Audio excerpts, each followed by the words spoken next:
Saat itu gue sama temen gue Ajis lagi San Mori ke Lembang, tepatnya di daerah Subang, Jawa Barat. Waktu menunjukkan pukul 10:30. Gue berencana melanjutkan perjalanan menuju alun-alun Bandung. Namun, tiba-tiba HP gue berdering, ada telepon masuk. Pas gue lihat, ternyata telepon masuk dari Fikri. "Halo Fik, lagi di mana?" tanya Fikri. "Lagi di Lembang, San Mori." "Sama siapa aja lu gak ngajak-ngajak anjir kalau mau San Mori?" "Sama Ajis berdua." "Bukan kagak mau ngajak. Gue tadi nyamperin lu, tapi kata ibu lu lagi tidur." "Lu mau ikut gak muncak ke Gunung Ciremai?" "Kapan emang? Sama siapa aja yang ikut?" "Banyakan. Lu mau ikut gak? Kalau mau ikut, sekarang lu balik. Soalnya berangkatnya sekarang juga." "Ngedadak banget sih lu ngajak muncak." "Ya udah nih, gue balik lagi." Gue langsung bilang ke Ajis kalau Fikri ngajak muncak ke Gunung Ciremai. Dan Ajis mengiyakan ajakan tersebut. Lantas kita berdua bergegas pulang.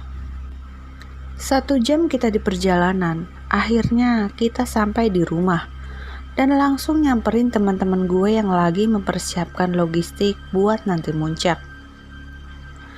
Namun gue gedek sama mereka karena mereka muncak sama pacarnya, sedangkan gue sendiri jomblo. Emang mereka gak ada akhlak, mau bikin gue jadi obat nyamuk. Tapi di situ gue ngajakin Mutma buat ikut muncak, sekaligus nemenin gue di kala mereka sedang uwu-uwuan bersama pacarnya. Mutma pun mengiyakan ajakan gue, dan kali pertamanya ini dia ikut muncak bersama kita. Lantas gue langsung jemput dia ke rumahnya dan meminta izin sama orang tuanya. Setelah nunggu Mutma mempersiapkan peralatannya, akhirnya dia keluar dan pamit kepada orang tuanya. Dan orang tuanya pun mempercayakan atas keselamatannya kepada gue. Gue dan Mutma berangkat ke teman-teman gue dan mereka udah nungguin kita lumayan lama. "Nungguin ya?" ucap gue. Curiga gue. "Lu ngapain aja di rumahnya si Mutma?" tanya Lutfi. "Biasalah." "Udah ah, yuk jalan," saut Devi pacarnya Lutfi. Kita pun langsung jalan dengan menaiki sepeda motor. Setelah 1 jam berjalan, kita istirahat dulu sebentar di Indomaret. 15 menit istirahat, kita melanjutkan perjalanan kembali lewat Jalan Subang. Di tengah perjalanan, gue ngerencanain kalau udah nyampe puncak, gue bakalan nembak si Mutma buat jadi pacar gue. 3 jam di perjalanan, akhirnya kita sampai di basecamp Palutungan, Kabupaten Kuningan. Waktu menunjukkan pukul 16:52 dan kami berencana muncak esok pagi. Lantas kita bergegas nyari tempat buat istirahat. Setelah dapet tempat buat tidur, gue nyempetin waktu buat ngopi dulu di kaki Gunung Ciremai. Karena udaranya sangat dingin, gue, Ajis, Lutfi, Epul, dan Fikri ngopi di warung dengan ditemani dengan sebatang rokok. Kepulan asap pun keluar dari mulut gue dan ditemani dengan seruputan kopi kapal api. Namun, di tengah kita lagi ngopi, Fikri ngeliat ada nenek yang sedang berdiri di depan warung sambil ngeliatin kita-kita dengan tatapan tajamnya. "Sis, lihat ada nenek-nenek," ucap Fikri sambil nunjuk ke si nenek tersebut. "Pengen makan kali, Fik," ucap gue. "Kayaknya." Lantas gue nyamperin si nenek tersebut dan ngajak dia buat makan bareng kita. Namun si nenek menolak. Dia meminta kita agar makanannya dibungkus aja. Dan gue pun mengiyakan permintaan si nenek tersebut dan meminta dibungkusin makanannya buat si nenek. Tak lama setelah selesai dibungkus dan diberikannya kepada si nenek tersebut, si nenek langsung pergi dan berterima kasih kepada kita. Namun, dia meninggalkan gelang yang cukup aneh. Dan baru kali ini gue ngeliat gelang bentuknya kayak ular. Pas gue mau balikin ke si nenek, tiba-tiba si nenek udah gak ada. Lantas gue langsung nyari si nenek dan menanyakannya ke orang lain. Tetapi mereka tidak melihat si nenek tersebut. Bahkan orang yang lagi duduk di motor depan warung pun, dia tidak melihat si nenek itu. Setelah nyari si nenek kemana-mana, hasilnya tetap aja nihil. Akhirnya gue mutusin buat balik ke tempat kita nyimpen barang-barang. Dan di sana ada cewek-cewek yang setia nungguin barang-barang kita. Gue ngasih gelang itu ke penjaga, biar nanti kalau ketemu si nenek bisa langsung dikasih. Dan si penjaga itu mengambil gelangnya dan menyimpannya. Malam pun semakin larut. Si Mutma minta gue nganter dia ke toilet buat pipis. Gue pun mengiyakan ajakannya tersebut. Setelah nganter dia pipis, hujan pun turun sangat lebat. Dan gue nyuruh Mutma buat tidur. Dan dia pun nurut apa yang gue suruh. Karena udah malam juga, ketambah hujan yang sangat lebat. Tapi si Mutma kayak orang bingung yang lagi nyari duit. Lantas gue nyamperin dia. "Kenapa kamu?" tanya gue. "Aku lupa bawa sleeping bag," jawab si Mutma. "Lah, masa lupa?" "Beneran, aku lupa." Segera gue ngambil sleeping bag gue dan memberikannya kepada Mutma. "Nih, pakai punya gue." Terus lu pakai apaan tidurnya?" "Gampang, gue bawa sarung kok." "Ya udah, makasih ya," ucapnya sambil tersenyum manis. "Aduh Neng, bikin hati gue melilih aja lu ah," gumam gue saat itu. Lantas Mutma pun langsung membuka resleting sleeping bag-nya dan memasukkan kaki dan badannya dia ke sleeping bag itu. Gue langsung cabut dari dia dan ngambil sarung yang ada di dalam carrier. Segera gue membaringkan badan gue untuk tidur. Perlahan gue memejamkan mata, namun mata gue susah buat tidur. Gue pun bangun dan duduk sambil melihat-lihat ke sekitar area base camp. Tak terasa waktu menunjukkan pukul 02:30. Sambil mengisi kegabutan gue ambil rokok dan menyeduh kopi. Dengan cuaca dingin gini, kopi dan rokoklah solusinya dan jadi penghangat tubuh gue saat itu. Namun, gue dikagetkan dengan suara petir yang cukup kencang yang mengharuskan gue cepat-cepat ngabisin kopi dan cabut buat tidur. Setelah kopinya habis, gue lanjut membaringkan badan. Dan tak terasa mata gue pun perlahan terpejam dan tertidur pulas. Tepat azan subuh, gue dibangunin sama si Mutma yang menepuk-nepuk pipi gue. "Bangun, udah azan subuh, kamu sholat dulu," ucapnya sambil menepuk pipi gue. "Iya, 5 menit lagi ah," ucap gue. "Sekarang atuh, kan udah azan. Teman-teman kamu juga udah pada bangun." Segeralah gue bangun dari tidurku. Dan gue pun bergegas menunaikan kewajiban gue, yaitu sholat subuh yang diimami sama si Lutfi. Selesai sholat, kita berkumpul dan berdiskusi soal posisi saat kita nanjak nanti. Gue pun kebagian posisi paling belakang sebagai sweeper. Setelah berdiskusi, tak lupa kita membaca doa dulu, supaya diberikan keselamatan dan kemudahan saat nanjak nanti. Matahari pun perlahan mulai terbit dan memberikan kehangatan di setiap sorotan cahayanya. Segera kita mempersiapkan peralatan yang akan kita bawa, dan Lutfi mulai mengecek peralatan kita satu persatu. Setelah selesai, tepat jam 9 pagi kita mulai melakukan pendakiannya dengan dipimpin oleh Lutfi dan pacarnya di depan dan gue sebagai sweeper paling belakang. Setelah semua siap, kita mulai melangkahkan kaki dan disambut dengan suara binatang liar yang menyerbak di udara. Assalamualaikum Ciremai, berikan kami kemudahan agar bisa mencapai puncak, ucap Lutfi sambil mengambil segumpal tanah. Gue heran dengan yang dilakukan Lutfi itu, tetapi gue percaya sama dia karena dia udah pernah muncak ke Ciremai tempo dulu. Setelah lama berjalan dan estimasi waktu yang cukup lumayan lama, akhirnya kami sampai di pos 1 Cigowong. Terlihat para cewek-cewek yang kelelahan setelah jalan nanjak tadi.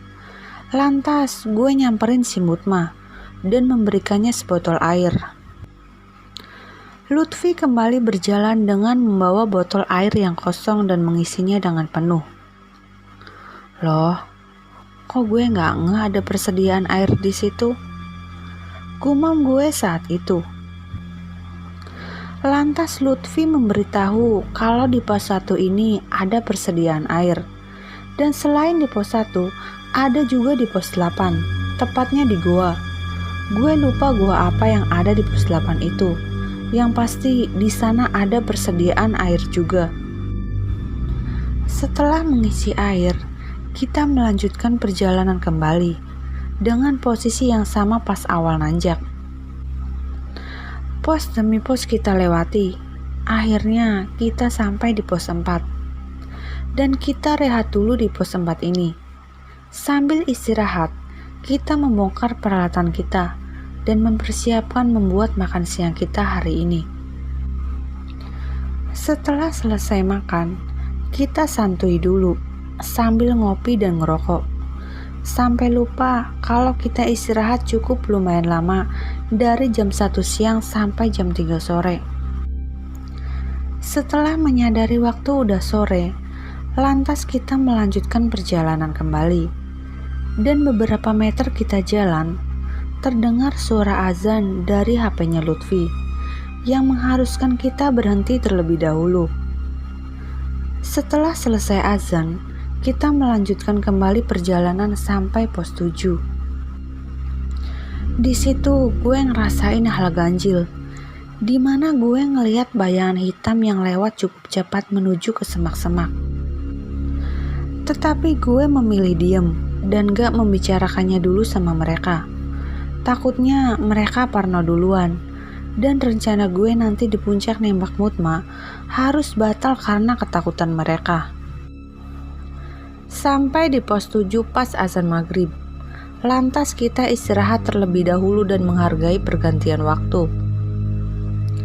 Kita sholat maghrib di sini ya, setelah sholat kita lanjut lagi ke pos 8, ucap Lutfi.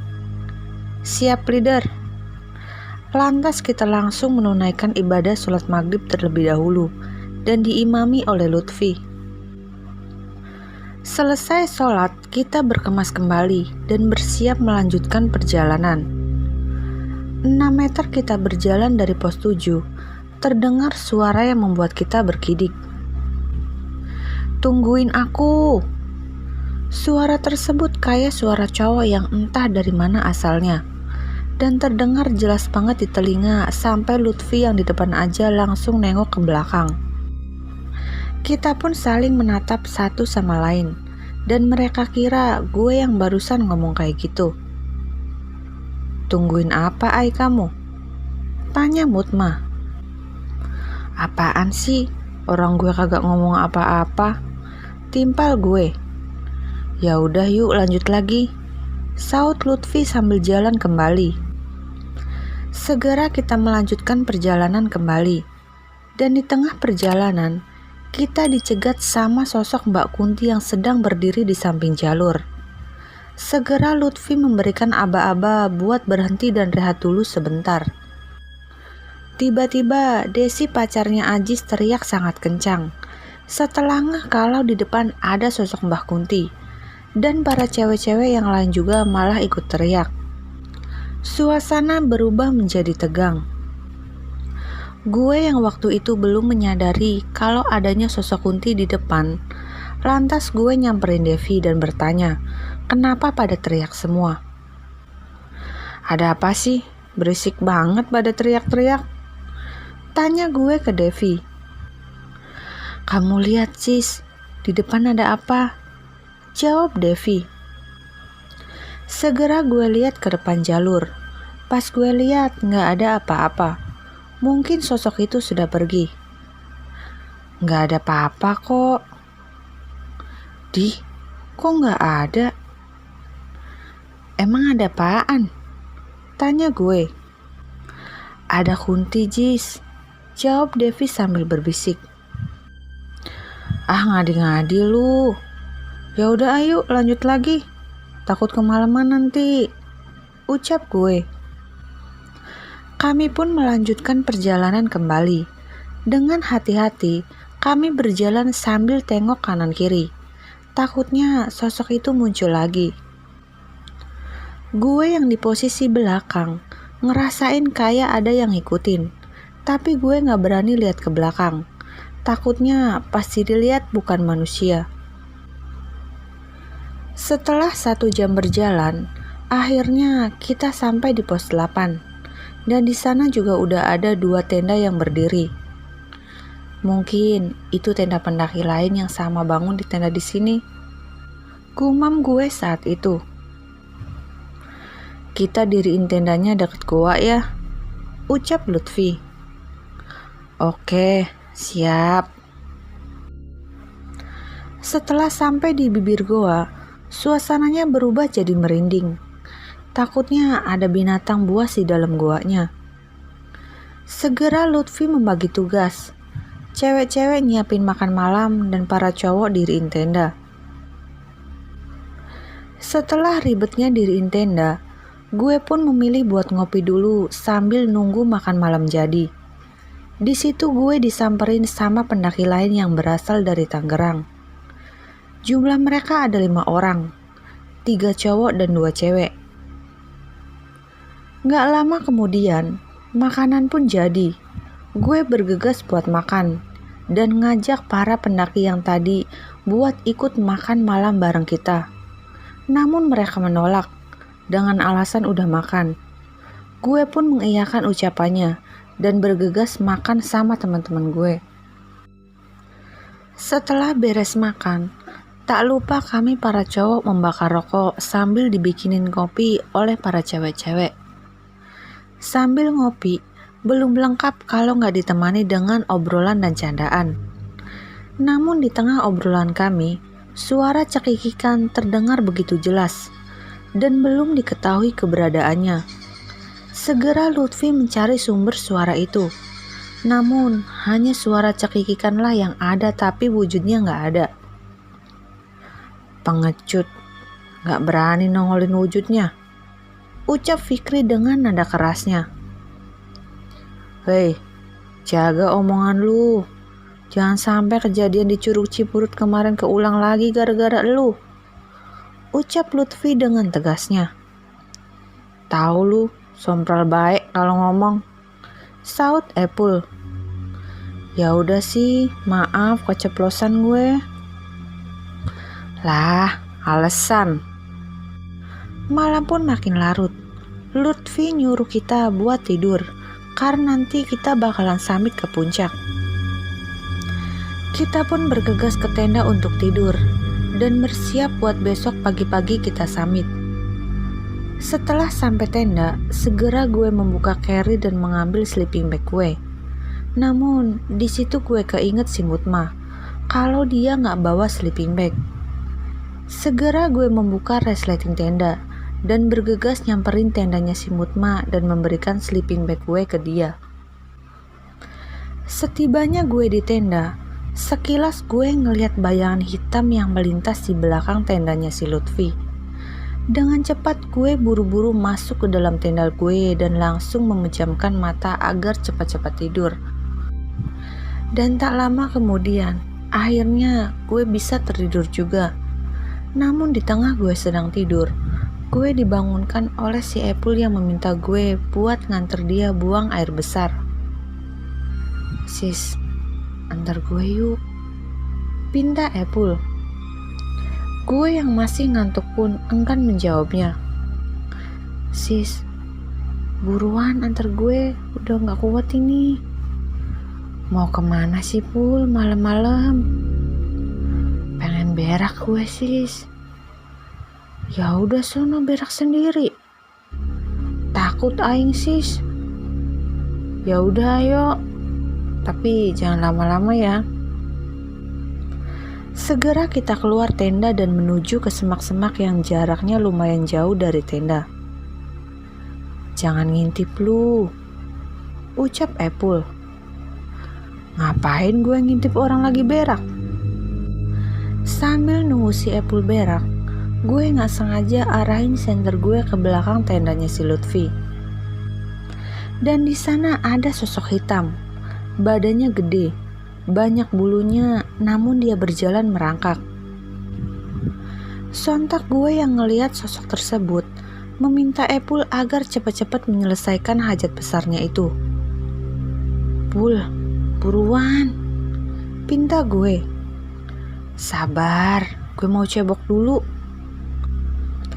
Gue yang udah gak sabar pengen lari pun langsung meninggalkan Epul di semak-semak dan langsung masuk ke dalam tenda.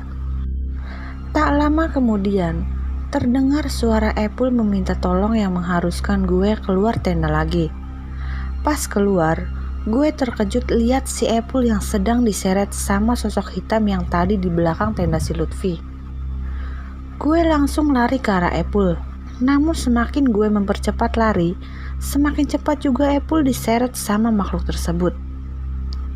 Setelah susah payah gue lari, akhirnya gue bisa megang tangan si Epul dan menariknya kembali. Di situ gue saling tarik sama makhluk itu, di mana makhluk itu tenaganya lebih gede daripada tenaga gue. Dirasa tenaga gue udah gak kuat lagi, akhirnya temen gue si Lutfi ikut membantu gue menarik si Epul. Dan disusul sama si Fikri yang langsung nendang sosok hitam itu. Dan pada akhirnya, kita bisa nyelamatin si Epul dari sosok itu. Terlihat dari wajah Epul yang ketakutan dan banyaknya peluh yang bercucuran dari badannya, kita langsung membawa Epul ke dalam tenda dan kita dibantu sama pendaki dari Tangerang. Setelah sampai ke tenda, kita langsung membaringkan si Epul dan langsung membungkusnya dengan sleeping bag. Di situ para cewek-cewek mulai ketakutan dan ngajak pulang. Namun keadaan masih sangat gelap, yang mengharuskan kita turun esok harinya. "Udah gak beres nih kayaknya. Kita gak usah ngelanjutin ke puncak," ucap Lutfi. "Iya Vi, kenapa ya? Setiap kita muncak selalu ada aja teror kayak gini," saut si Fikri. "Ya udah, sekarang cewek-cewek pada balik ke tenda aja. Yang lain jagain si Epul di sini," ucap Lutfi. Setelah kejadian tadi yang menimpa ke si Epul, gue ngerasa teror ini diakibatkan oleh gue sendiri. Entah kenapa dari awal kita masuk ke pos 8, yang sering didatengin sama sosok hitam itu cuma gue doang. Gue coba nenangin diri gue sendiri dan bikin perapian di depan tenda. Pas gue mau ngambil rokok di saku celana, gue terkejut karena gelang si nenek yang tadi gue temuin di base camp ternyata ada di saku celana gue. "Loh, kok gelang si nenek tadi ada di gue sih?" "Bukannya lu udah kasih ke penjaga tuh ya gelang?" ucap Fikri. "Lah, iya. Lu lihat kan pas gue ngasih nih gelang ke penjaga itu?" "Iya, gue lihat." Sontak Lutfi langsung ngambil gelang itu dari tangan gue dan nyuruh gue buat nyimpen tuh gelang di sekitaran sini. Gue udah yakin, gara-gara tuh gelang, kita semua jadi kena teror sama penunggu di sini. Segera gue cari tempat buat nyimpen tuh gelang. Tetapi setiap gue ngelangkah, badan gue gak ada yang gerakin. dan perlahan langkah gue menuju ke bibir gua. Gue udah berusaha sekuat tenaga gue agar bisa ngejauh dari situ. Tapi badan gue tetap aja susah digerakin. Gue kayak ngerasa melayang dan kaki gue ngerasa kayak gak nyentuh tanah. Setelah sampai di bibir gua, teman-teman gue pada liatin gue dan segera gue nyimpen tuh gelang di atas bebatuan kecil. Di situ teman-teman gue pada teriak, tetapi gue gak denger sedikit pun mereka teriakin gue. Setelah selesai berdoa, gue berjalan mundur ngejauhin tuh gelang dan mulai terdengar teriakan dari teman-teman gue yang nyuruh gue buat cepet-cepet nyimpen tuh gelang karena sosok hitam yang tadi tepat berada di belakang gue. Namun pas gue berbalik arah, gue terkejut karena banyaknya kepulan asap hitam yang merasuk ke tubuh gue. Sontak gue pun langsung tak sadarkan diri.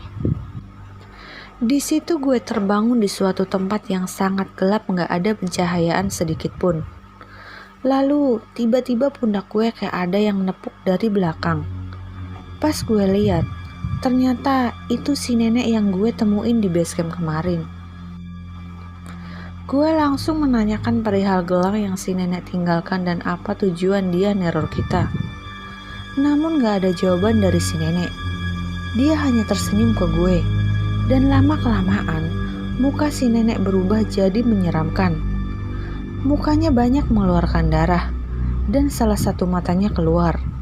Di situ gue langsung dicekik sampai gak bisa nafas sedikit pun. Tapi tiba-tiba muncul dua cahaya dari belakang gue yang langsung menyerang ke si nenek itu. Dengan nafas yang terengah-engah, perlahan gue menoleh ke belakang dan melihat ada dua orang pemuda sambil membawa busur panah. Pakaian mereka seperti penjaga kerajaan. Badannya yang gagah dan tampan membuat gue terkesima melihatnya. Ayo bangun, kamu sudah aman dan kami akan melindungi kamu, ucap salah satu dari mereka. Iya, makasih. Perlahan gue mulai sadar dengan badan yang terbaring dan kepala tepat di pangkuannya si Mutma. Gue lihat si Mutma yang sedang nangis. Mut, ucap gue. Kamu udah sadar? Ucap Mutma. Iya udah. Lutfi yang ngeliat gue udah sadar, dia langsung ngasih gue sebotol minum dan nyuruh gue beristirahat terlebih dahulu. Namun gue malah pengen ngopi. Karena kegiatan ngopi tadi gue harus terhalang gara-gara gelang sialan itu. Dan si Mutma pun menawarkan diri agar dia aja yang ngebikinin gue kopi. Gue duduk di depan perapian sambil ngobrol-ngobrol. Gue masih penasaran sama dua pemuda tadi yang udah nolongin gue dari si nenek itu. Namun rasa penasaran itu harus gue simpen dulu dan lebih memilih ngobrol sama teman-teman gue. Kopi buatan Mutma pun udah jadi dan dia duduk di samping gue sambil nyender ke bahu. Rasa nyaman itu membuat gue ngelupain kejadian yang udah menimpa gue. Setelah ngobrol ngalor ngidul, tak terasa waktu sudah menunjukkan pukul 04.30 menit dan azan subuh sebentar lagi akan tiba. Gue membangunkan si Mutma yang tengah tidur di bahu gue dan nyuruh dia bersiap-siap melaksanakan sholat subuh. Suara azan pun terdengar dari HP-nya si Lutfi. Segera kita melaksanakan sholat subuh berjamaah yang diimami sama Bang Agus pendaki asal Tangerang.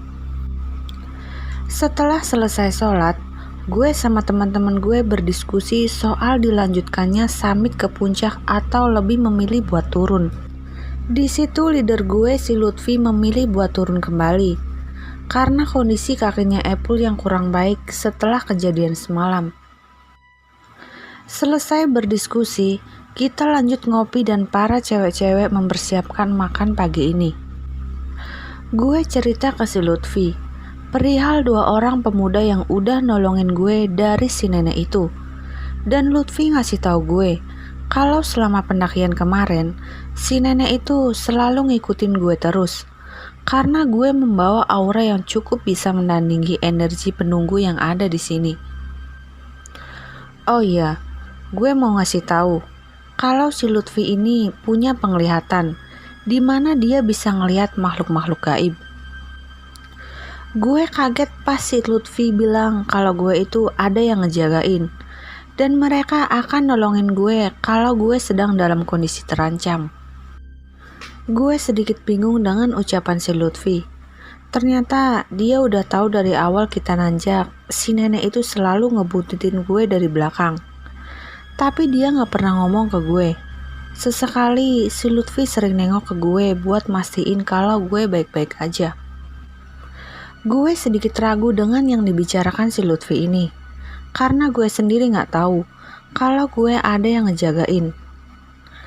Setelah berbincang cukup lama sama si Lutfi, akhirnya makanan pun jadi. Gue bergegas nyamperin teman-teman gue dan ngajakin pendaki asal Tangerang buat makan bareng sebelum summit ke puncak. Tak butuh waktu lama makanan pun habis tak tersisa. Segera kita melakukan packing dan bersiap untuk turun. Di situ gue disamperin sama si Mutma sambil membawa segelas kopi. "Nih, ngopi dulu sis," ucap Mutma. "Aduh, makasih ya," ucap gue. Mutma pun tersenyum dengan manisnya. Si Mutma pun ngebantuin gue beresin barang-barang. Sesekali dia menatap gue dengan senyum manisnya dia. Gue yang dia ngeliatin gue. Seketika gue langsung ngelirik ke dia. Namun dia langsung berpaling tatapannya dari gue. Perlahan matahari mulai terbit dan disambut dengan suara-suara burung yang indah. "Sis, lu nanti gantian ya sama si Epul. Kesian soalnya kaki dia kesleo," ucap Lutfi. "Iya, nanti gantian. Sekarang Fikri dulu yang sama si Epul. Nanti di pos 7 gantian sama lu ya." "Siap." Setelah semua udah beres packing, kita berdoa terlebih dahulu supaya tidak ada hambatan pas kita turun. Dengan dipimpinnya Lutfi di depan, kita perlahan berjalan turun meninggalkan pos 8 Gua Walet ini. Di tengah perjalanan, kita berpapasan sama pendaki lain dan saling sapa juga. 1 jam berjalan, akhirnya kita sampai di pos 7 dan memutuskan rehat sebentar, abis itu kita lanjut jalan lagi. Namun di tengah perjalanan, si Epul merasakan sakit pada kakinya yang mengharuskan kita berhenti dulu mengecek keadaan si Epul. Di situ si Lutfi langsung memijat kakinya Epul sampai dia meringis kesakitan. "Pelan-pelan Vi, sakit," ucap Epul. "Lemah amat lu Pul," saut Fikri.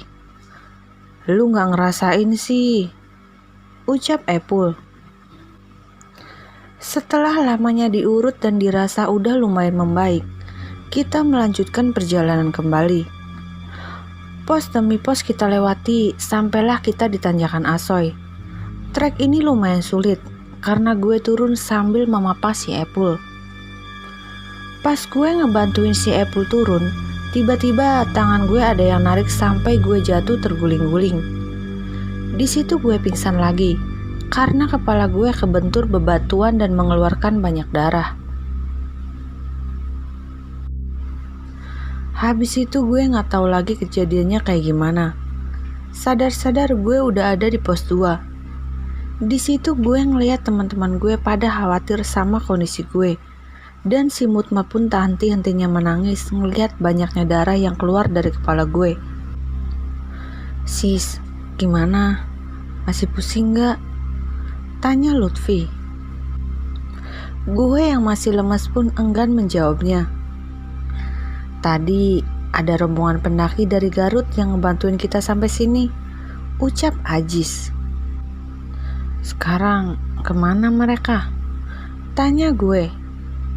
"Udah jalan lagi ke atas," jawab Ajis. Perlahan gue ngeliat jam di tangan dan waktu udah menunjukkan pukul 15:30. Di situ gue maksain turun karena takut kemalaman lagi.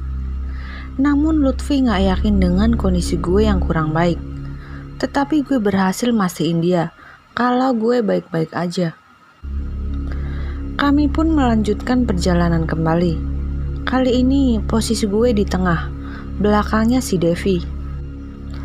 Tak terasa berjalan, akhirnya kita sampai di pos 1 Cigowong. Segera Lutfi ngambil botol airnya yang kosong dan mengisinya kembali.